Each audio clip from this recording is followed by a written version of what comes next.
I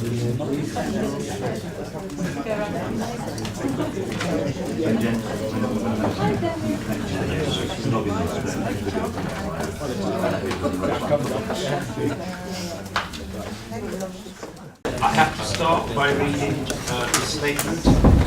I am obliged to inform you that this meeting is being videoed. Members of the public are entitled to record the proceedings and are requested to give prior notice so that any additional measures that may assist can be put into place. Any member of the public who has any concerns should raise them now. Right, moving on. Item 1, apologies. I know Councillor Steve Davenport has given us apologies. Right, so there's that. I think the rest of us are here. Disclosable pecuniary interests. Nobody seems to be indicating. Item 3, the minutes. The minutes are included in the agenda pack. Is everyone happy with them? Can I see all those? Can everybody indicate? Yeah. Right, those are agreed. Item 4, scrutiny items. Right. Now, item 5 is public question times, and there is a public question, but I gather the lady who wants to put the question that hasn't arrived yet. So I'll do that public question when we deal with the item later on the agenda. So just to give her the opportunity to have to put her public question. Item 6 is member question time. Don't think there are any. No. Right. Item 7, financial outturn, 2018-2019. Councillor David Curran. Yes, thank you. Waiting for this to wake up, so I'll raise my voice a little. Yeah. Oh, that one's already, is it? Right. Mr. Speaker, can you turn the stuff up? We can't hear at the back. No, it's okay. The microphone wasn't working. Right. It's all right. I'm up and running. All systems go. Thank you. So, Leader, this is the annual first look at how the last financial year turned out, compared with the budget at the outset. It is, I suppose, a good news story, in as much as, despite the dire warnings of last autumn, we have managed to do better than break even. There is a very small surplus at the end of the financial year, as things stand at the present time. Before I go on to the recommendations, I would like to take this opportunity to thank James and everybody involved within the finance team for the work that they've done over the last 12 months. But it's a lot wider than that, because we do work as an entire team. It's thanks also to colleagues in Cabinet, or also the officers of this authority, who've all pulled together and worked really hard to ensure that we've reached this position, because as I'm sure everybody will recall, it didn't look last September as though we would be in the position that we are in today. So sincere thanks are due, and I think need to be recorded to everybody who's played their part in getting this to the position that we're in. As usual, Leader, I won't go through the individual sections. If anybody has any questions, I'll leave those to the relevant portfolio holders to deal with. But I will just run through the recommendations. Most of them are simply to note the information that's before us today, but there are three in fact, that require formal approval. There is F, which is approving the net budget variations of 0.848 million to the 2018-19 capital programme. They are detailed in Appendix 5, Table 5. G, which is to approve the reprofiled capital budgets of 69.243 million for 1920, and a little bit more detail there, again in Appendix 5, this time Table 15. And finally, to approve retaining a balance of capital receipts set aside of 20.515 million as at 31st of March 2019 to generate a one-off MRP, or minimum revenue provision, saving of 621,000 in 1920. And I'll formally move those. Okay, I'll second those, so they're active. Councillor Roger Evans wants to speak. That's it, you're in action. Thank you, Chairman. I'm glad one member of the Cabinet is pleased with it. I wouldn't be, because I see there is just a passing reference in 6.3 about deliver a balanced council position through the implementation of a spending freeze in the early part of the financial year. Not mentioned in here, but But in previous ones, and I think it was in Q3, it was estimated that the spending and procurement freeze saved this council around £7 million. £7 million this council would have been improving if the officers hadn't adopted, the chief executive adopted a spending and procurement freeze starting in August. Is that to be proud of? No, I do not think it is. They say austerity is over. Is it over? No, it isn't. Because this current financial year, the Cabinet, to deliver the budget that Shropshire Council agreed, they've got to find this £7 million savings this year, plus the 3.3 million that was not saved last year, £10 million extra to be saved. Because of the savings last year, 20% were not made. Is that something to be proud of? No. I see the reserves of £3 million below what was said that they were needed to be at the end of March. At the end of March, this current financial year, it is said that they should be at £20 million. So that's another £5 million that's got to be found to bolster the reserves up to where the risk-based analysis say they should be. And I note that already in this financial year, with the decision not to go, and I support that decision, not to go ahead with the green bin collection, there's £1 million or thereabouts hole in this council's budget for this financial year already. So is this something to be proud of? If I was an officer, yes. If I was a cabinet member, no, I wouldn't. I didn't quite follow the gist of what you were saying there, Roger, but I don't agree with what you're saying. I actually think we have improved this council's financial position a great deal over the last couple of years, and we've steadied the ship down, and we're in a good place. As ever, going forward, much will depend on what the government settlement is in the autumn, because the government, as we are all aware, is in a state of flux with Brexit, etc. And we don't know what the figures are going to be yet for the next financial year, and we will rely on those. But we're doing everything we can at local level to make sure we do keep spending under control, whilst providing decent services. And this reflects that. So I really don't understand what your argument at all. We're doing well, you know. We're doing well in a difficult position, but I can't promise you that will continue, because not all the decisions are in our hands. There are, it does depend on national government.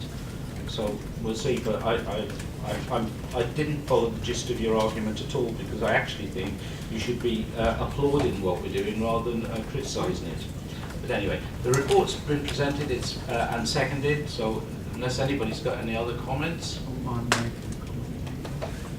Yeah, I think it's important contextually to understand that our reserves are increasing year on year, and that is because, as the leader has just explained, the level of risk is increasing. So although we might not be at the level of risk-based assessment on reserves, they are increasing. So we're doing well, I think, to increase our ability to sustain any risks that might come down the line. In terms of the overspend, and I'm only mentioning this because it hasn't been mentioned, the overspend is in demand-based services, and particularly around children's and adults. And I think everyone would accept that because they're demand-based, because people need us to step in at times in their lives where things are in the most disarray, it's right that the council continues to do that and protect vulnerable people. And that's what's created the volatility in our budget, and yet we've managed that in year by taking other measures to do it. So overall, I think that presents a balanced picture of what happened last year, rather than this picture of we've overspent and not managed what we should have done. I think we have managed appropriately, and we've weathered the storm of demand-based services when people most need the council to step in. Right. Only quickly then. Thank you, Chairman. Quick. I admit there is demand in the safeguarding service and everything like this, but if I can give a number of examples in the paper before you, but if I just pick another one out, I wasn't going to, but I will. On page 32 of the report, ICT digital transformation, £1 million savings was in the budget for last year. It says here, managed 267,000. I know there was reasons for it, but it isn't only the demand services, there are others which have contributed to it, which gives me concern for the future. Thank you, Chairman. I think you can get hooked on looking at individual lines. What you need to look at is the overall picture, and the overall picture is improving. Anyway, rather than arguing about individual lines of the budget, can I see all those in favour that we agree this report?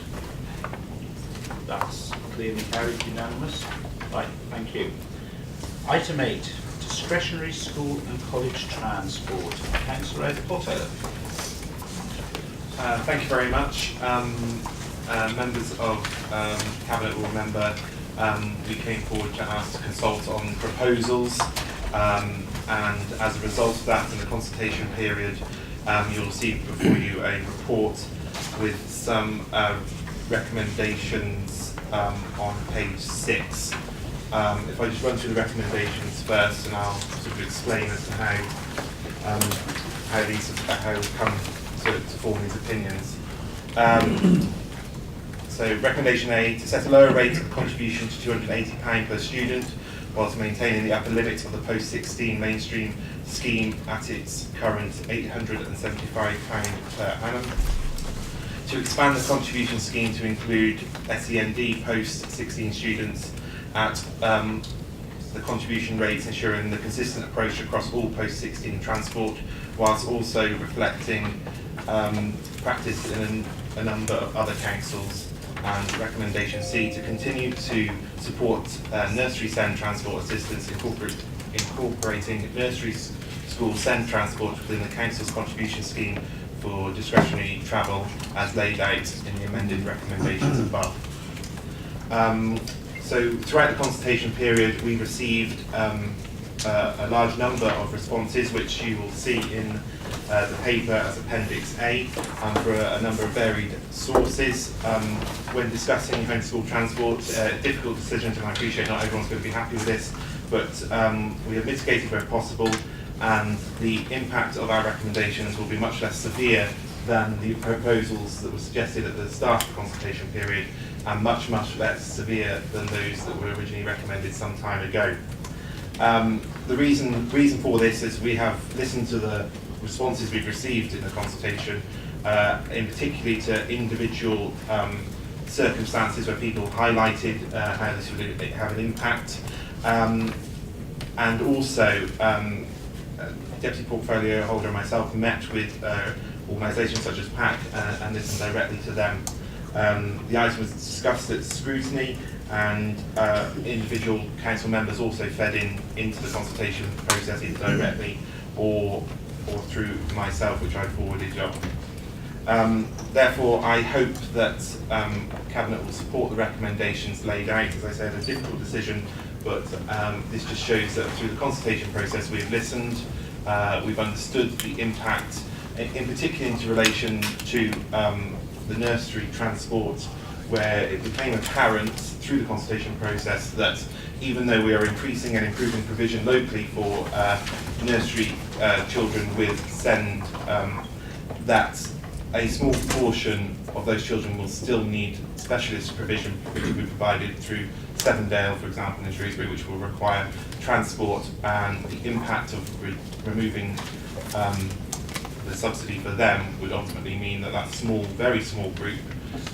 potentially single figures, would actually not be able to access any nursery provision. So this is why we've made those decisions. And I think that's all at the moment. Okay. So you're going to move the report? Yeah, I'll move the report. Right, I'm happy to second it. Madge Shyton asked to speak, so Councillor Madge Shyton first. Thank you, Chairman. Just very briefly, just to say I was relieved to see the recommendations bearing in mind what was being proposed and what's been discussed in the past. For me, there is a broad preliminary requirement that we have with regards to public transport, or should I say in my area, the complete, almost virtual lack of it. So I'm going to have a whinge about that. Sorry about that, but I am. Certainly with post-16s, and our post-16s generally travel into Ludlow. They might get on a train and go elsewhere from Ludlow, or they go into Kidderminster, and the same thing happens there for post-16.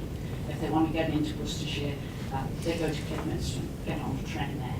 And it's this nonsense of timings of lessons with their college. And sometimes they have one lesson per day for 2 hours. And what we can't do to get back into Clibberry is, because we have 2 companies providing the public transport, and I put that in inverted commas, there is no cross-ticketing available. So we have this silly nonsense that if they bought a ticket on the early Diamond bus, they can't get back on the RB Midwest. So I'm just sort of saying I'd be very grateful if cross-ticketing, there must be a way of doing that. I can't believe if we can get to the moon we can't do cross-ticketing. I really can't. From the SEND children, and certainly the nursery ones, yes, often, believe it or not, there are still families where once the breadwinner has gone to work, there is no vehicle to get these children anywhere. There certainly isn't any public transport out in our rural areas. Much as we try and create a system of doing it, we haven't succeeded yet. So I welcome the amendments that you've made and look forward to seeing the hubs for children expanded a little bit further other than Bridge North or Ludlow. Thank you, Chair. I'm not going to allow a debate on rural No, transport I know you're because not. I we know are you're going not. to talk about it next month, and I, you know, it's a whole new subject. Councillor Roger Evans. Thank you, Chairman. Welcome, if I can, some of the report and the reduction in the amount of savings that are being proposed. I think it's still too big, but I note those. But if I can specifically talk about the post-16 SEND and the nursery SEND. Got the original figures, and I've read the Appendix A, and if one reads that, I think the heart has got to go out to those parents who have sent those in, especially those with nursery children and having to go to Sevendale.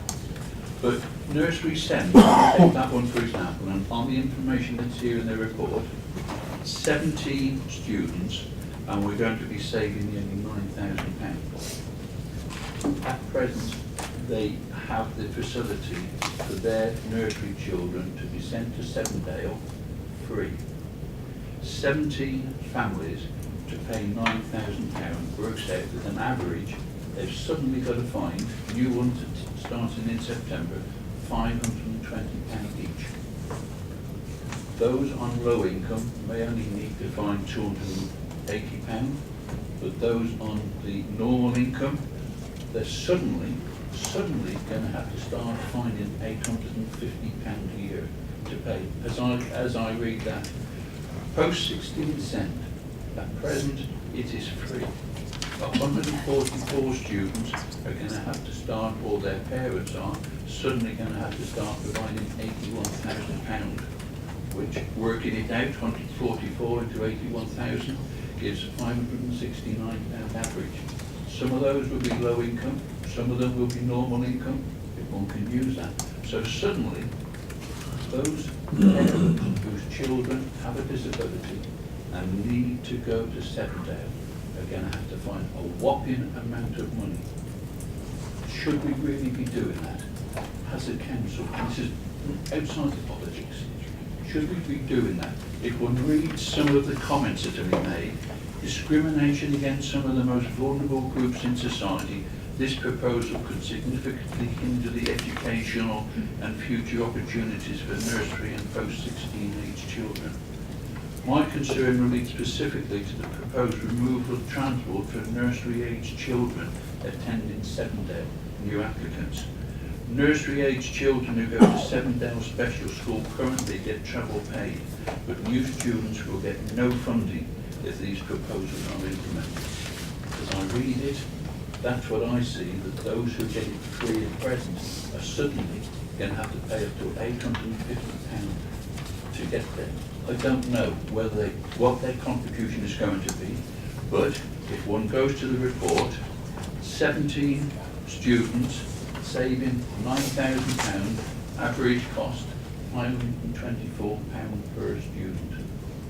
144 post-16, average Not to repeat yourself. Yeah, now. I know, but as I say, that to me, really, really Well, can we let the portfolio holder respond?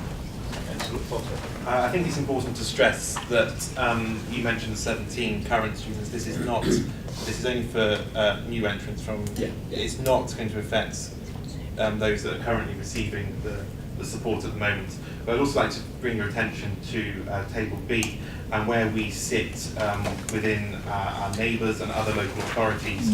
And this is something we've taken a great deal of consideration into to put us in line, and we are still very favourable compared to many other local authorities out there.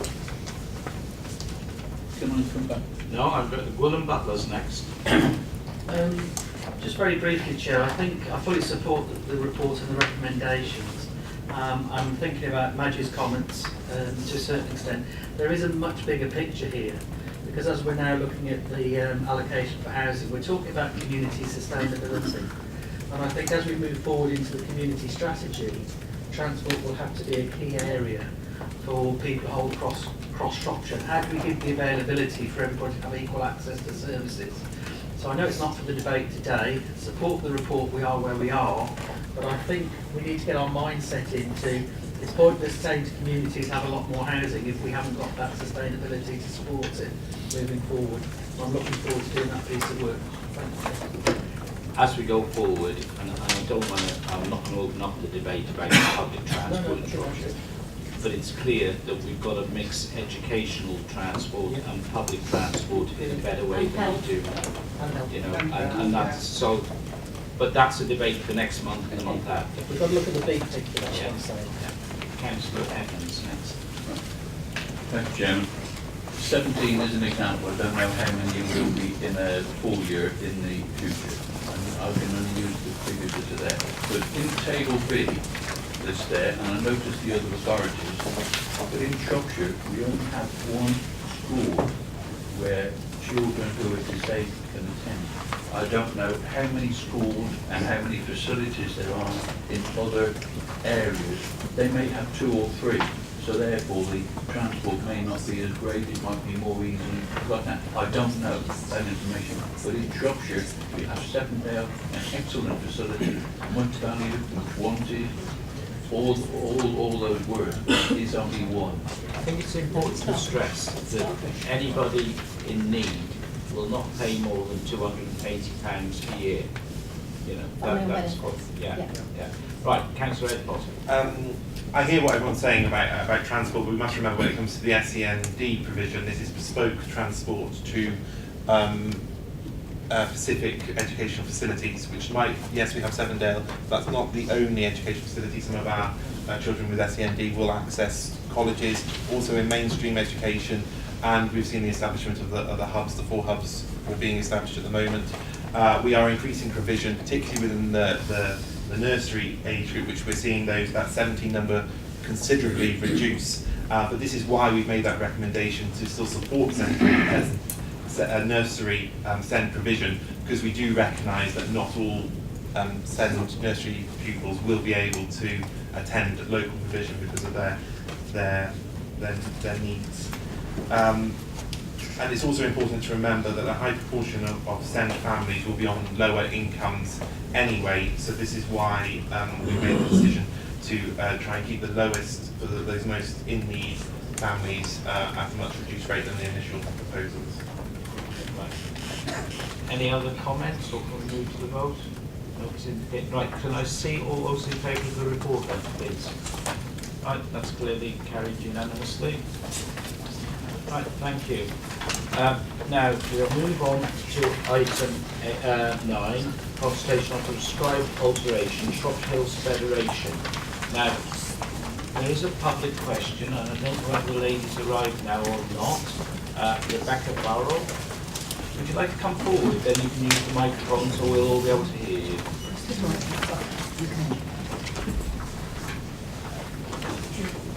Now, if you go in the middle there's a microphone. There you are. Statement as well. Well, now's your opportunity. I won't let you go on too long, but now is your opportunity. Okay. I speak as a parent of 3 children at Norbury and also an ex-pupil of the school way back when. I can also draw a comparison to Norbury because we moved back to Shropshire partway through the children's primary school education, leaving behind a struggling school and bringing to Norbury children who needed an opportunity to catch up. Norbury, and similarly Slipestone School, are more than just small schools for a handful of children. They are key parts of rural and dispersed communities offering an outstanding education that celebrates and draws upon their remote setting. Norbury offers something seemingly quite unusual, both in terms of the quality and variation of educational experiences, and also the level of engagement with local communities and groups. It was in direct contrast to our old school that we were immediately welcomed in at Norbury, and integration as active school supporters was embraced. The level of fundraising for the school demonstrates the commitment to it, not just from parents, but also the wider community and local residents. It is a testament to the leadership of these schools that all people who applied to the consultation responded in support of children's education moving from Slipestones to Norbury. Both communities see this as the very best option for Slipestones children and also for the future success of Norbury. In a climate when we are trying to build upon good and outstanding education for all children in this country, it seems absolutely right to support this consultation.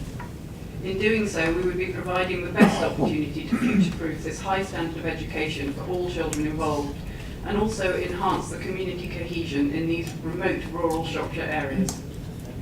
Does Cabinet recognise the extensive work put into this proposal by all communities of Shropshire Hills Federation, and agree that children's education is far more important than just the building in which they are educated? Thank you. I'm going to ask Councillor Ed Potter to respond. He looks after children's services. Thank you very much for your statement in support of the proposals from the governing body of Shropshire Hills Federation. For a number of years, officers in the Council's Learning and Skills Division have worked closely and supported the senior leaders and governors of the individual schools and the Federation, and are acutely aware of the extensive work that has been undertaken by them all. Cabinet is clear that the quality of education in Shropshire is not down to the buildings in which provision is delivered alone. It is about the dedicated and committed professionals who work with our children and their communities, supported and directed by effective leaders, as exemplified in this particular case. The leadership has resulted in the proposals before Cabinet today, which is about securing the sustainable quality of education for the children of Slipestones at Norbury and Cherbury primary schools, which Cabinet recognises and fully supports. Right. You done? There are some recommendations on page 39 of the report. Oh yes, sorry, I forgot. Yeah, Heather was next. Let's see if you can forget me. I told you you'd have to wait. Thank you, Peter. I appreciate it. I'd just like to draw Karen's attention to this very interesting T-shirt that we had back in, what, 2008-9? Yeah, I was there. Comment, Heather. And how different things can be when we properly engage with communities and take people with us rather than doing to us. And I think that's a very important point in this consultation. In fact, Slipestones fought very hard to keep its school open at that point, because a school in a community is a vital part, and wherever we've seen the school go, we see the school, the village shop go as well. What these recommendations here are not about the closure of the school. This is about the school and the children continuing to have very, very good education. Sometimes being in the existing building, and in fact nobody will leave that building until January anyway. It's also about making sure we all have outstanding education, and that the Federation, which has one outstanding school, a good school, and one that's expecting Ofsted, and we expect that to be good to outstanding when they come, to go on from strength to strength. And sharing business managers and an excellent head teacher has made a fundamental difference to the funding. We know that small schools are struggling with funding. In fact, Slipestones has more on roll now than it had when we were facing closure. We actually have not had a number of different things funded, national insurance contributions, teachers' pay rises and so on by government, and I know that there are members of the Cabinet who are putting a lot of pressure on government to make sure that that's recognised. I just think that pressure needs to be a bit harder now, because otherwise we're going to be seeing more and more of these small schools disappearing eventually. We hope and we know that Stiperstones as a community and a tranche of children will not disappear. Just look at our new minibuses with Cherbury, Norbury and Stiperstone School now flagged up on the sides of them, so that we can actually go from school to school and use all the buildings within our grasp, and we're setting budgets that are not in deficit, which is illegal. So, I would urge you definitely to support, and I know that I've talked to Ed about this, and he was willing and very keen to support the fact that actually 100% of the consultation came back in favour of all of this. It's interesting that grandparents and so on in the community are also supporting it, many of whom have gone to Stiperstone School. So that's how different this is. I might also say that we haven't had nursery provision at Stiperstone School for some time. This will mean we have a brand new building that will be available for nursery children across this very sparsely populated area. And some of the children will go to Cherbury, but most will go down to Norbury.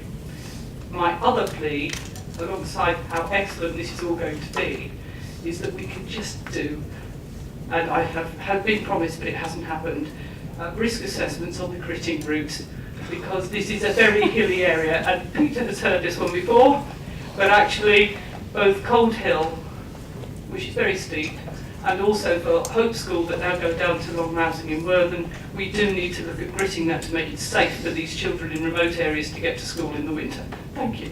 Well, I'll give you an assurance that I'll chase the gritting as ever, but it's a big county and there's a lot of roads and it's always difficult, but I will try and ensure that that doesn't get followed up. What I would say is this is a really good example of how to deal with difficult issues in rural schools, because this is going to happen more and more, I suspect, particularly in South Shropshire, that there will need to be some movement, and this is a really good example of how that can happen, with the local community helping to make it happen for their own benefit. I'm very pleased with the way everybody's behaved on a difficult subject. Yeah. Right. I wasn't sure if Roger indicated or not. He usually does. If you want, yeah, I congratulate all involved in this. I think, as you say, this is a good example of the community, the councillors, cabinet, council, officers and members all working together, listening to what was wanted and actually delivering what is wanted by them. Go back to the portfolio holder, Councillor. Well, I think most things have been said. I'm pleased to see parents and members of the community here today.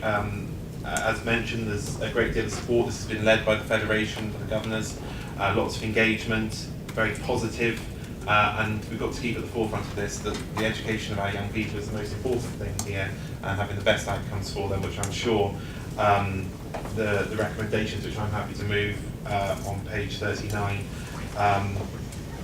will achieve. Okay, the recommendations are quite straightforward. I'm happy to second them.